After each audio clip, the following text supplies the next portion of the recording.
Attaching, detaching the ones who keep acting attached as a leech. I am no pastor, but actually preaching. Look up these lyrics and actually read. That was where it all began. Had to put in work every day, we got it in. We chased all our dreams and now they can't believe it. We make it look easy. What's going on, y'all, man? It's your main man here, Big Smitty, a.k.a. D-Nice, and this is The Porch. Welcome. We are here back again, man. Very, very special guest to my right. This man right here is a comedian. He's a producer, a director, an actor. He can rap. He can do it all, man. The one and only Chinedu Unaka. Welcome to The Porch. What's up, man? Thanks for having me, dog. Yes, sir, man. This is nice. You like this right here? Yeah, it's not real porchy. What would you call it then? I mean, this is kind of like, it's still a porch vibe. We got the seats, we got the drinks. Nah, this ain't no porch. Where you live? Where you looking for? You looking in the back? You Too nervous? nice, man. This is inside of a house. Well, I knew I had a superstar joining the porch. I had to step it up a little bit. All right, well, shit, I got Crocs on. I didn't want to put you in Inglewood. I thought I was gonna be on a real porch, man. I put on my Inglewood Crocs. He got his elbows up, Yeah, got his feet out. Look at it. He's straight Cali over here, boy. You feel me? I thought I'd be relaxing, but Yes, sir. this is cool though, man. I appreciate y'all having me. Yes, sir, man. Appreciate you for joining. Now, of course, man. All right, my guy. A question I got to ask you, man. So listen, I got a lot of homies who are Nigerian. I play football with them. I got my guy F.A. Ogene, Scott Imakpour. Oh, wait, got my guy, say that name again? F.A. Ogene, Scott Imakpour. It's like my brother. Scott?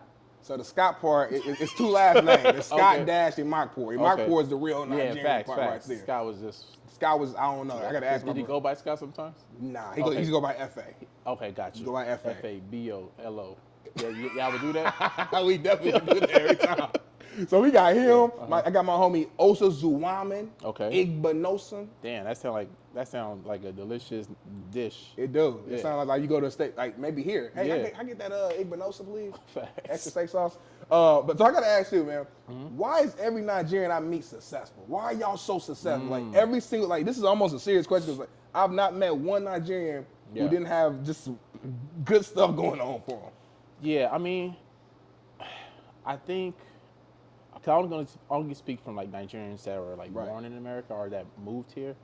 I think if you think about our parents, right, and where they come from, and the lack of opportunity sometimes that was there, etc. I think when they do get to this country, and I think it's like that for a lot of foreigners, a lot of things aren't just taken for granted, right? Sometimes it's hard to appreciate how good it is if you didn't come for something worse, right? So if you came from something that wasn't as opportunistic or wasn't as fruitful, when you get to a place up there, I think you're more likely to just cherish it and do as much as you can to grow in that space, if that makes sense. Yeah. And I think it's too. I think like a lot of times, I think and then a lot of people that come to this country, a lot of times it is a lot of the best Nigeria has to offer as well. Those people that are, leaving a state, leaving what you did, and coming to California. That's a mental hurdle a person has to get over. Now imagine leaving a country and coming to a different country, right? So that's a kind of mental strength that these people have, and then we're just their children, right? And so I think it's just a testimony to how smart, intelligent, and hardworking our parents are, and less about just being Nigerian. I think it's the people we actually come from.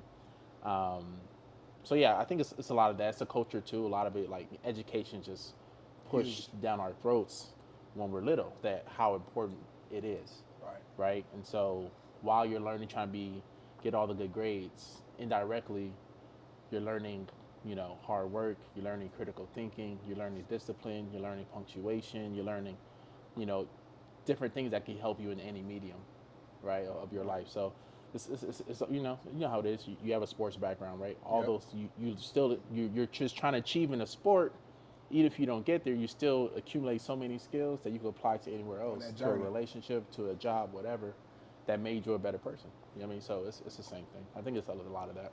100%, man. Yeah. I mean, that's beautifully said. And like, I think I saw either a previous podcast or it might have been a stand-up or something where you talked about, your dad was kind of cool when it came to you deciding to go the comedy route. Like he Yeah. wasn't like tripping either way. Yeah. Your mom was like, she's kind of pushing the envelope, like she wanted you to Yeah. be a doctor. You have siblings that are all doctors, correct? No. I got 4 siblings. 2 are doctors, though. Okay, 2 are doctors. The other one, she was like a vice principal. Then she worked for the city of Houston. Got you. Now she works for some kind of private firm. Not sure exactly what she does. I just know they pay her nice to do it. That's To my big brother, he was always like jumping in different jobs. He was like one time worked a probation officer for a very long time.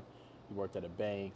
Now he works in like the hotel industry. Got you. So yeah, but my little brother and my oldest sister, they're both doctors. So Got you. yeah. Mhm. So I guess, talking about just the conversation, I guess you had, like when you first made the decision, like, all right, I'm gonna do this comedy thing for real. Yeah. Like, what was the conversation like when you talking to mom or when you presented to her? Like, just explain that to me. For me, it wasn't even like I asked them for Right. permission. I just kind of started doing it, and then they would hear about it, In the from streets. Yeah. But at that time, I was still like balancing a job, Yeah. right? While I was still like just trying to figure out how to get paid as a comedian. You was a teacher, right? Yeah, I was a teacher. Yeah. Yeah, that's incredible. You teaching, Yeah. and you teaching special needs Yeah, students. mild to moderate special needs students. Like, that's incredible to do that, leave sometimes, go do a show or try to do, like, Yeah. how stressful was that moment in your life of just trying to figure it out and make it all make sense? Yeah, it was exhausting, man. I was cooked. The boy was cooked, man. I'll pull over to take naps. There's times I almost died on the freeway because that was the time I was like balancing grad school while teaching, while doing the comedy, etc. Comedy's a nighttime thing. Then you wake up, and I would I'm giving my all to my students as well. These are people's kids, and so I took that job just as serious. So it was tough, balance it all, but the more that I learned in this business as well, like, it actually helped me prepare myself to how busy things can get when you're doing entertainment as well. There's so much work you have to do, as you know, that you're not being paid for. You know what I mean? Talk to me. To get to a certain point that you want to get. And then when you get to that point, there's just more work waiting for you. So I think like those years, also my years in, college and sports, et cetera, it prepares you to kind of just deal with it all. You just got to be very cognizant of your time and, make sure every minute's accounted for. Man, that's real, man. Because I'm kind of going through that right now. I'm in that phase where I got my 9 to 5. You know what I'm saying? I'm at Fox doing my thing. Yeah. But then my passion project is It's your biceps. You know what I mean? And so it's like you got to find time to constantly curl. Maybe you curl at lunch. Yeah. Maybe you curl before you get to work. Tricep push down. Curl under your desk where nobody's. You know what I mean? The comedian got the jokes, of course, man. But you know what? Hey, that is a part of my routine. Working out helps me mentally has clarity when I'm doing stuff. At the very least, you did that. Yeah, at least. You know what I mean? That's the power of working out. At the very least, I took care of my health, which is the most important thing if you ask me. Yeah, 100%, man. Tell me this, man. Was there ever a point in time when you were going through that, in school, you're teaching, your comedy, whether you ever had those days where you were second guessing yourself, like, man, what am I doing? Like, bro, it's today, just dog. Today, waited in the dark for your ass to show up. Oh, man, I know you did. I know you did. We can't do that as brothers on here. I'll play with you. Nah, man. I mean, I think you know what? Yes, right? There's like auditions you had that you really put a lot of work in and you don't get. And I think in those moments, you do have like these whatever internal thoughts or conversations with yourself. That's one thing I love about stand-up, though, because stand-up I fully control, right? I could take a silly idea I have right now, go find a stage to perform on, and and feel like a creative. You know what I mean? Just be creative. So I think having power over something in my journey, full power, that has kept me to get through those valleys. And then also reminding myself that it's human. I think a lot of times when people have like these moments of doubt, they think they're the only one having these moments of doubt, right? And they beat themselves over it, when not realizing that's just a human condition, and it's natural for your brain to go through that, right? That just shows that you really want something, not necessarily that it's not meant for you. That just shows that you really want it. And I think I get excited in those moments because I'm like, man, this feels like a moment where a lot of people quit.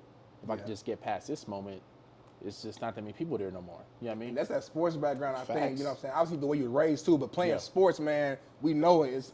You got to learn how to lose. You got to learn how to deal with wins, how to go through stuff, how to be pushed through. And I use the same thing being a football player. Yeah. You know what I mean? I played at Ball State, you know what I'm saying? And it just the different battles and struggles I had there, I use those same learning lessons then now in the real world. You know what I'm saying? 'Cause like you said, we work in entertainment, man. Like you go through those times, we like, man, like I'm doing all this work, and I feel like I'm not getting the results that I deserve or I expect. Facts. And then sometimes people ask me like, Darnell, like what's next, or do you know, like what's your bigger goal, or how you gonna get there? And it's been time. I'm like, shoot, I don't know. Yeah, and I think that's okay.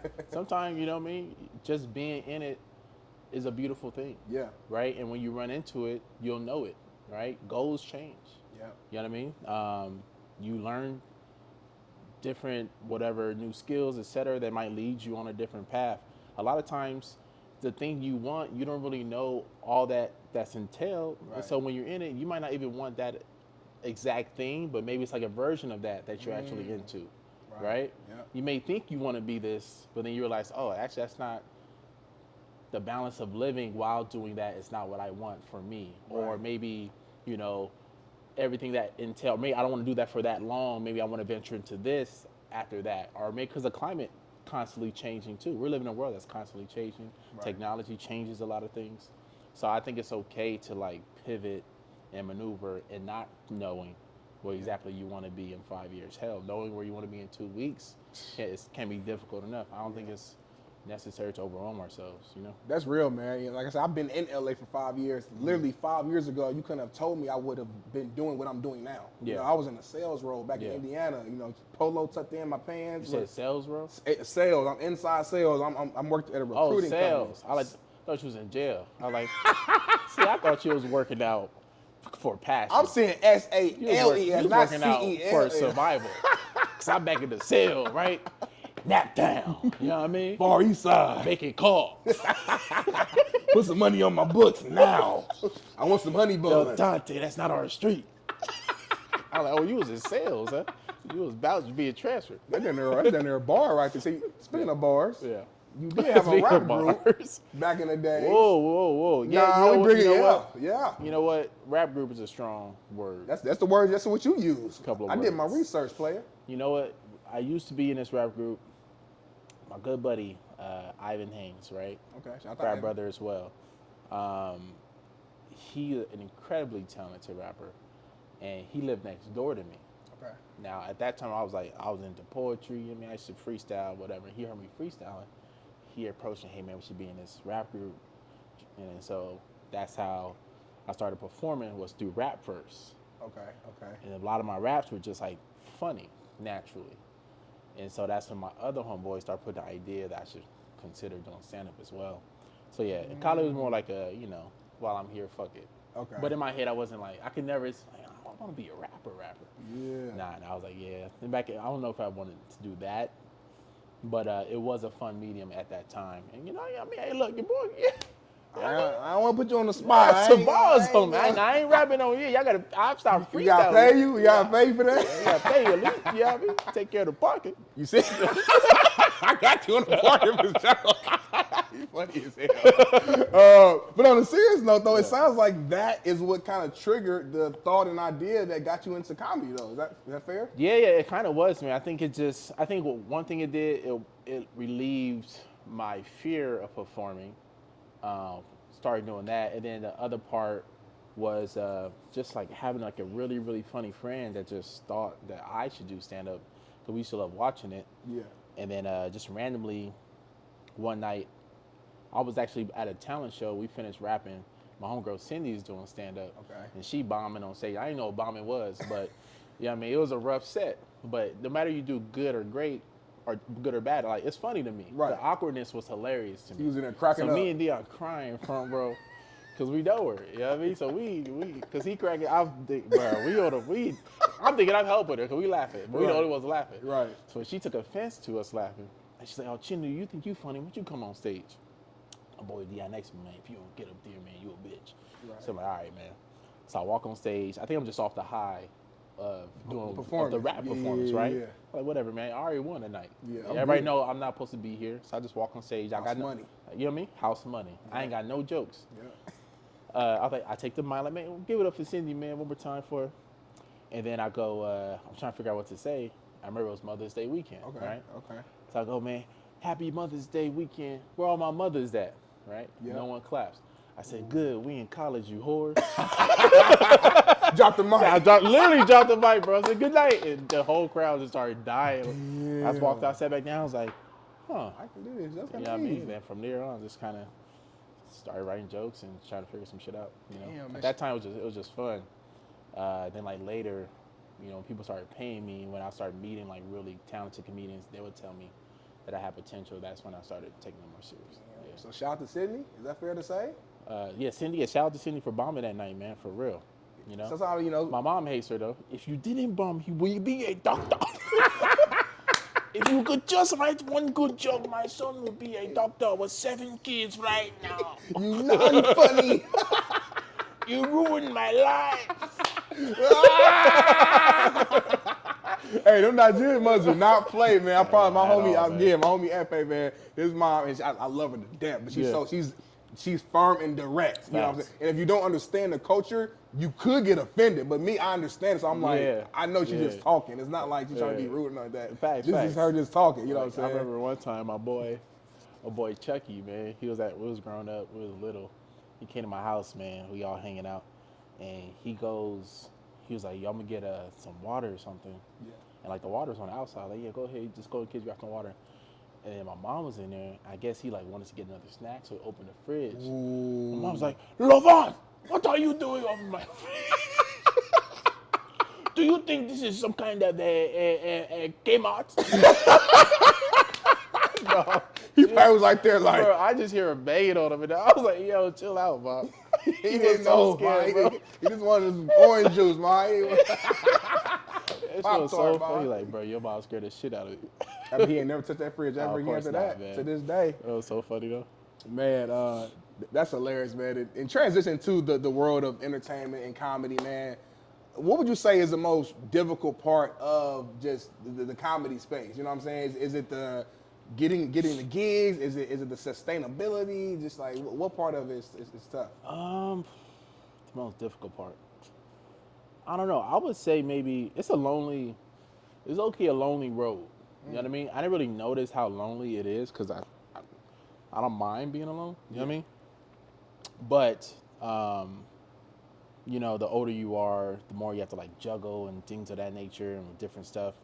But yeah, it could be a lonely gig because especially like before you start bringing people with you, and you just kind of going off and headlining on your own.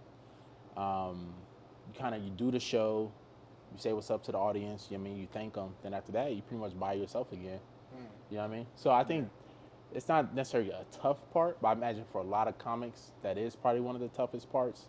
Outside of that, just dealing with like just random business things that, you know what I mean, you run into that are kind of outside of your control. But, you know, besides that, I think, comedy's it's a beautiful art form. I think it's a super important art form as well. So 100%, man. I mean, especially with all the things going on in the world, Yeah. you need something to just make you feel good and laugh. Yeah. And to that point too, man, we live in more of a PC world now, PC culture. And I always feel like comedians today, it's a little harder for y'all to like sometimes fully go there in certain jokes because you're kind of got to be a little safe. You don't want to get canceled. You don't want to mess with your career. I guess talk about that struggle, if it even is one for you, and it's how you navigate between still being you and like, you know, crossing the line to an extent, but not going too far to where you're afraid you might offend someone. Yeah, no, I understand that. I think for me, I just focus on like making sure my intent is good with the joke, and my intent is always just to make people laugh. I never want to make anybody or any group feel belittled. Yeah. You know, I also think there is something to say about how, you know, a lot of times laughter is a way of inclusion, right? Yep. If I feel like, oh, I can't talk about this thing or this person because that would be, you know, mean, what I'm basically saying is this person isn't able to take it, right? And that, I think, depending on what it is, right? I think laughter, when you're able to laugh at yourself, that's a sign that you've healed, right? If you're not able to laugh at yourself, that means you have more work to do, right? That's not necessarily the comedian's fault that you haven't done that work, if that makes sense. I think outside of that, I think another part of it is like where we have to watch what we're laughing at, because to me, if if I say a joke, and let's say it's about, I don't know, the large nipple community. Yeah. Right? Because they're out there. They're out there. We know you're out there, man. I've seen some areolas. Come on now. So if I make a joke about the large nipple community, you know what I mean? Yeah. And you're enjoying yourself because you got small nipples. Right. But then I make fun of the big pinky toe community, and then now you're offended because you got big pinky toes. Right. You're not better than a comic on stage, right? You just, everybody's, it's funny until the rock hit the house, your own house. Everybody got something. You know what I mean? So it's just. I know you always said you had a big head growing up. Oh, you said huge that. Head. My head bigger than yours, so I don't know. No, let me see, turn side. I got a big ass head, No, bro. your head is regular, bro. It's regular? Yeah. You actually need a bigger head. They don't fit your body no more. I don't. My body got too big. Your body's See, too if big I now. lost weight, though, if I was your weight, Yeah. my head would look huge. Your head is solid. It's solid? My head is, you know what I mean? Shake my hand, bro. You feel me? I appreciate that. Don't even, I ain't even- and pause on that. Paul, yeah, definitely Paul. You know what I mean? Cut that part, bro. Edit that part out, man. But well, yeah, the PC thing's real. Also, this what last point about that. I think a lot of people aren't even necessarily offended by the joke. I think being offended itself is a brand, right? Where it's like you're not even genuinely offended. You're just trying to build fame off another person's name and Bingo. celebrity, right? If 85 people or 90 people say I love this comedy project or special, right. if you want to get attention, getting attention is not being the 91st to say you love it. Getting attention is being the 91st to say you hate it. Yep. You know what I mean? And then because the news is likely to pick it up more if you say you hate it, Yep. because negativity sells. 100%. You know what I mean? So I think a lot of the people being offended by stuff is not even genuine. I think a lot of it's just people just everybody's trying to be famous now. You know what I mean? Yeah. We live in a world where, Social media. yeah, Your cell phone it's right here. it's a whole different world now. So I think a lot of it's that too. A lot of it's not even genuine, It's real. People just searching for It is what it is, you know what I mean? I think at the end of the day, I think good art is controversial art. So I think everybody just gotta kind of just stay true to your voice and let the rest take care of itself. I love it, man. You mentioned, everyone's trying to be famous now, right? Mm-hmm. And one avenue of comedy that's kind of been new over the last few years is that these kind of social media comedians, right? And Yeah. you make skit videos, things like that. We've seen a lot of people really pop off from, Yeah. in that lane. You being a guy who kind of like, you got your respect from stand-up, and then obviously that growing to, acting and things like that. How do you feel about that lane? Because I feel like I get mixed emotions and mixed feelings from comedians Yeah. about some of like the OGs. Yeah. They don't necessarily fully respect like the IG comedians as much as like a stand-up guy. Yeah. What's your just overall opinion on that though? I personally love it. I think it puts a lot of power back into the artist's hands. Yeah. I think when you can go straight to the people and just talk to them, or just do skits, or just post your stand-up online and build your base and not wait for an outlet to choose you from a group of people to, because a lot of times those choices, it's not just about who's the best. A lot of it's like, well, who are you repped by, and who is this, and what can you do for me? A lot of that stuff you don't see. Right. So I think it's dope. But the only part I don't like is the perversion of the word comedian, if that makes sense. You know what I mean? I think comedian now the word itself has taken a lot of different forms, and all that's great. But I think there still should be some kind of distinction and respect saved for the stand-up comedian. It's a whole nother beast. It's a whole nother beast. Whole nother you know what I beast. mean? Yeah. So yeah, I say everybody get your bag the way you can. There's space for everybody, but I think overall, I think it's a beautiful thing. I think it gives a lot of comics a lot more power. You're able to go tour without waiting for some kind of TV thing or whatever. So That's real. I think there's more pros than cons for sure. That's real. I'm a big fan of it as well. Like I said, there's a lot of big names out there. Drewski's a guy who's popping right now. You know, you got people in their own lanes. Famous Los is like a basketball guy. Everybody got their own little lane. But stand-up is a whole nother beast, like you Whole said, nother beast, man. And man. like I couldn't imagine Ain't just no editing. no editing. Yeah, It's I like you and the You thing up that there trips me raw. out.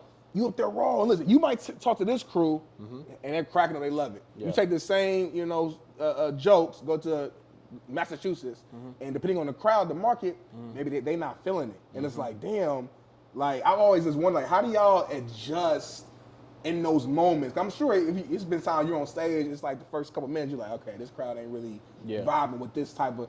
Do you just pivot like on the spot, or you just kind of just take the L and just finish what you already gonna do and keep it pushing? Stand up is a beautiful art because I think it's a tough art for this reason where every show is essentially prepping you for the next show, right? Yeah. Stand-up is one of the few art forms where you can't get good privately.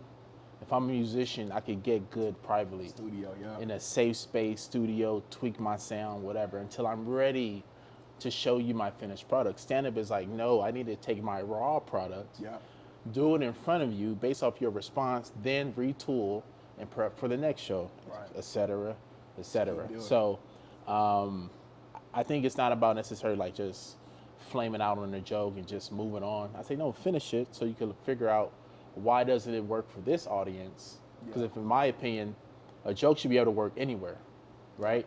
So if it doesn't, if it only work for like a real, niche market, then it's not ready, in my opinion, or it could be a lot better. So I think I always tell comics that like the joke just not ready, man. Like stop blaming the audience. The audience ain't laughing, the joke's not ready. It could be a better joke. It's on you, right? You know what I mean? It's on you. A punchline, a synonym for a punchline is surprise. Surprise is legit. You can't help but laugh. You can't fake a laugh. So if I wanted to, the comic can get it out of you. The word just got to be, I think my background in poetry made me respect words. Like the words got to be placed in the right order at the right time, and you will get the reaction you want. If you're not, it doesn't work, and then it's not done. That's real, man. Obviously preparing for this interview, this episode, I was listening to some of your older work and stuff like that. You had a joke, and I can't remember the spot on, so forgive me, but it was something along the lines of like your side piece, you hadn't heard from her in a long time, and you were getting concerned about where she was at or what was going on, and you said something like you thought maybe she tore her ACL. Okay, see, first of all, fix it for me. It wasn't no side piece. Okay, let's be clear about that. Okay. It's a porn star joke. Porn star joke. Man said side. We about Porn to get me in trouble, man. Oh no. Hey, listen, baby, he don't know what he's talking about, man. Porn star joke. That's what it was. A porn star joke. He said it was such and such. I hadn't seen her in a long time, and he said I was concerned about it. I thought she tore it. I was in the car cracking up. This was the other day. I said she tore her ACL. Bro. Yeah. It's such a stupid line. But it's hilarious, though. Yeah, it's a funny line, bro. But that's facts, and I think like, for example, that line itself, a lot of my jokes, a lot of lines come out for me riffing on stage too, what I call writing on stage, right? Where I might have a joke that's working, but I'm always trying to find ways to improve it. So I'll just be in the moment and I'll just be riffing. Yeah. And then if I get like a big response from my audience, I'll keep it for the next show. You know what I'm saying? Now it was a part of the joke. There's parts, I have jokes that are like 5 minutes long where the beginning came 3 years ago, the middle came 2 days ago, the ending, I already had that a year ago. Piece it all together. Piece it together. Man, I'm always tinkering different.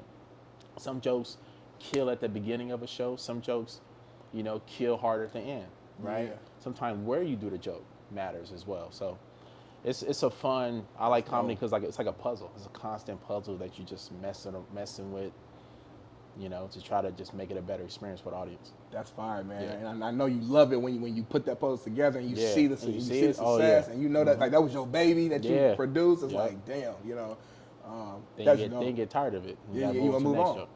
Yeah. Some comics, they do the same thing over and over. There's pros to that because when you finally tape it and put it out to the world, it's leaping off your body. It's great, yeah. But I always had a good and bad habit of constantly want to just play around and find new material, especially like something that no one's ever talked about, like no one's ever done a Porch or a retirement joke. You know what I mean? And so that's why I went that route, just because it's never been touched. That's my first time hearing it. I've heard a lot of comedy. I've never heard that joke, so that is fair. Yeah. Before we go to our final segment here, man, you've done a lot, man. You're someone, I told you at the intro, you were a true definition of a hustler. Obviously, you were focusing on stand-up, but you wrote for others. You've been in different films and shows like Insecure, Abbott Elementary. I used to cut hair in high school. No, you didn't. Yep. In the locker rooms. You messed with the Clippers? Yeah.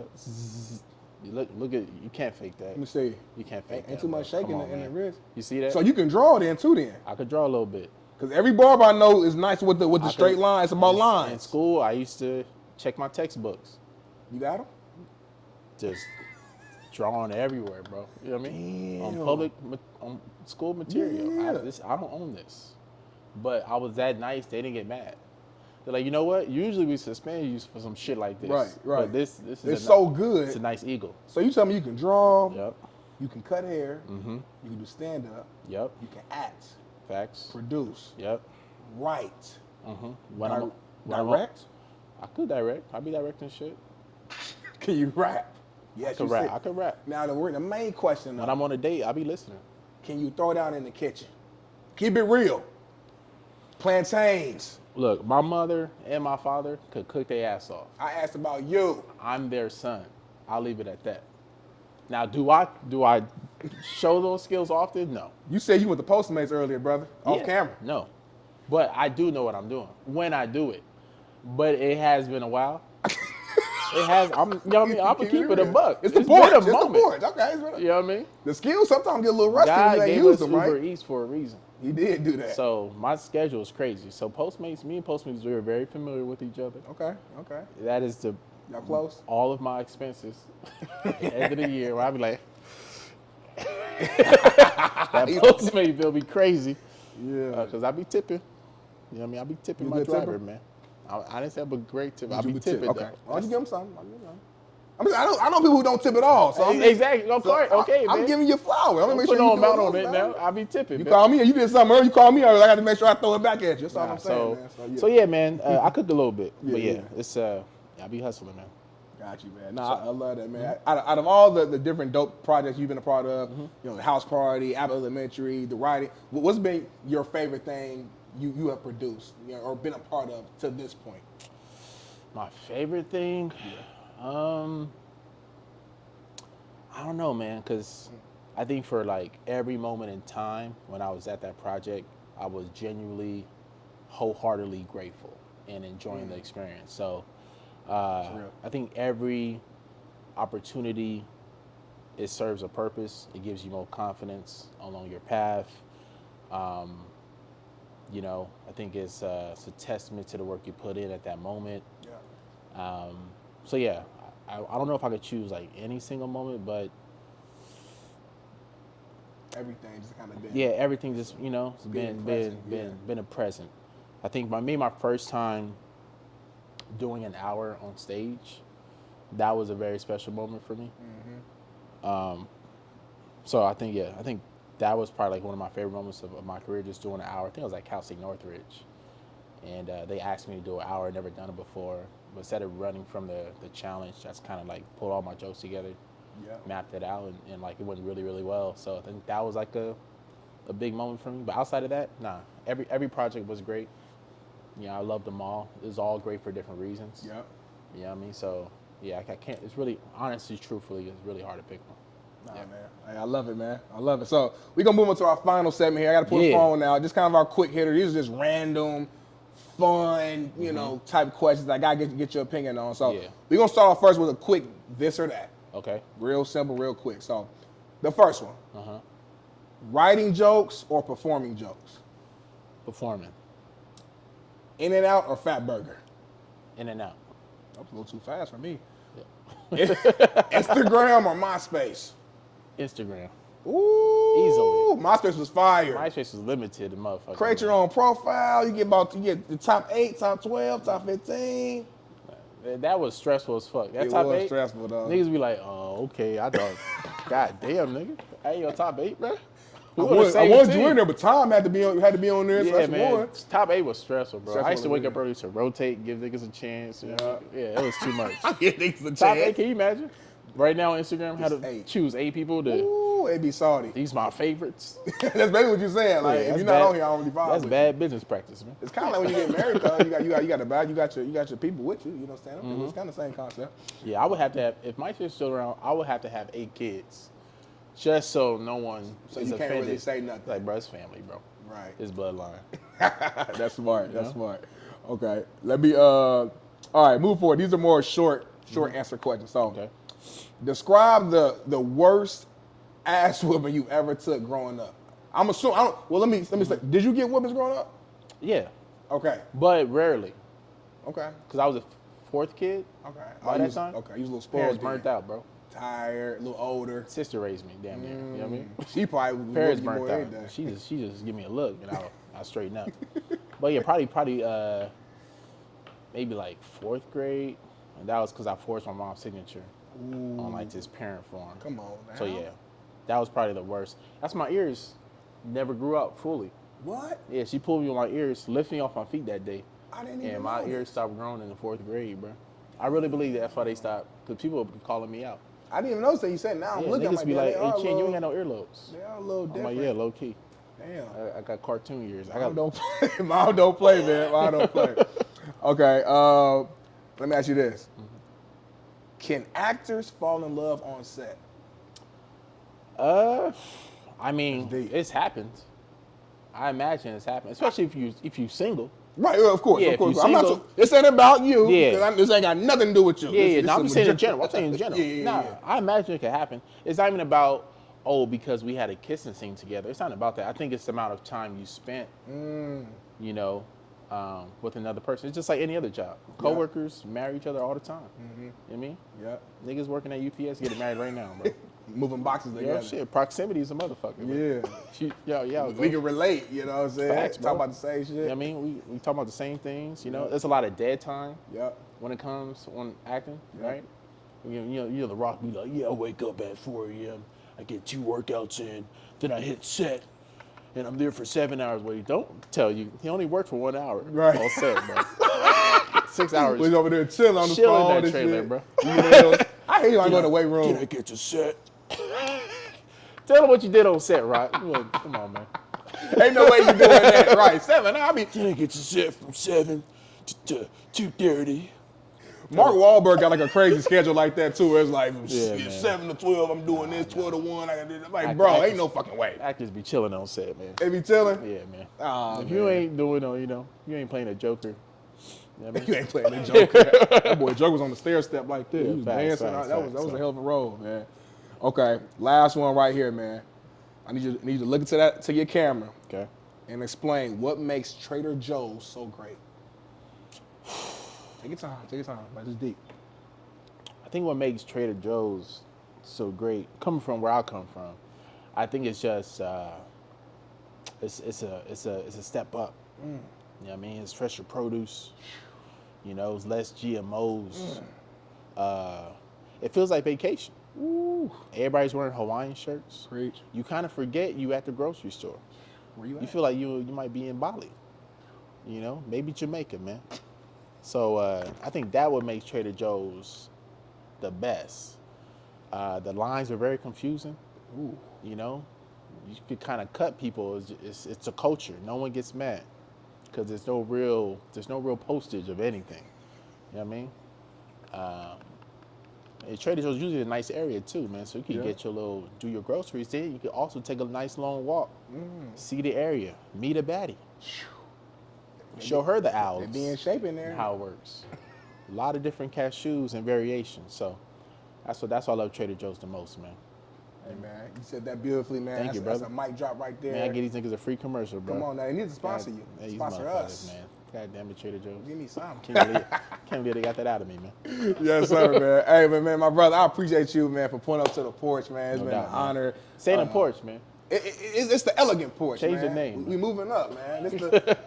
This the what? The patio? What you Yeah. call this? It's the lounge now. It's the lounge. Yeah, Okay, the this is lounge. nice. It might be the Shit right lounge. here. Take this shit home. Well, hey, I knew I had a superstar coming on here, so I said, let me go ahead and leave the porch and make it to the lounge. So, my brother, though, on a serious note, man, I think what you're doing is incredible, man. appreciate it. Definitely got a new fan in me and all of our porch fans. Take the time here to shout out anything you're doing or want to promote. It's kind of your time to do your thing.